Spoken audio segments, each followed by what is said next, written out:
மாப்பிள எப்படி இருக்கா? வாடா, என்ன சென்னை பக்கம் காற்று வீசுது. உங்களை பார்த்துட்டு போகலான்னு வந்தேன் மாப்பிள்ள. ரொம்ப நாளாச்சுல உங்களெல்லாம் பார்த்து. மாப்பிள்ள சென்னை விட்டு போய் நான் 6 மாதம் தான் ஆகுது. சென்னையே மாறி போச்சு. இல்லையே, அப்படியே தானே சென்னை இருக்கு. இல்லை மாப்பிள்ள, பெரிய பெரிய பில்டிங்லாம் வந்துருச்சு சென்னையில். பெரிய பெரிய பில்டிங்லாம் கட்டிட்டாங்க. சரி மாப்பிள்ள, இப்போ தான் வந்தேன், டயர்டாக இருக்குது, போய் ரெஸ்ட் எடுக்கிறேன். அதனால் 1 கிலோ சிக்கனும் 1 கிலோ மட்டனும் எடுத்து மட்டனு பிரியாணி பண்ணியிருக்கேன்.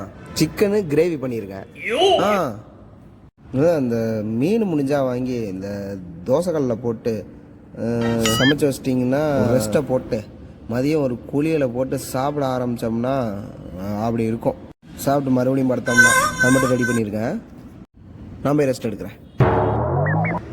ஏய் நில்றா. ஏண்டா, நீ என்ன மாமியார் வீட்டுக்கு வந்திருக்கியா இல்லை தலைவிக்கு பொண்டாட்டியோட வந்திருக்கியாடா? நான் சென்னையில் ஏதாவது வேலையாக வேண்டியது இருந்திருக்கும், அதுக்கு வந்திருப்ப. ஆனால் எங்களை பார்க்க வந்துன்னு சீனை போடுறது அப்படியே பாசம் பொழியுது. இங்கே பாரு, கீழே பழைய சோறு இருக்கு. அந்த பழைய சோறை போய் தின்னுபிட்டு அந்த தட்டையும் கழுவிட்டு அதுக்கு பத்தில் சில பாத்திரம் கிடக்கும். அந்த பாத்திரத்தையும் கழுவி வச்சினா கூட்டிகிட்டு போய் டீயும் சிகரெட்டும் வாங்கி கொடுப்பேன். அதை குடிச்சுட்டு வந்து படுத்து கிடந்துட்டு 2 நாள் இருக்க இடம் தெரியாமல் இருந்துட்டு கிளம்புறேன்.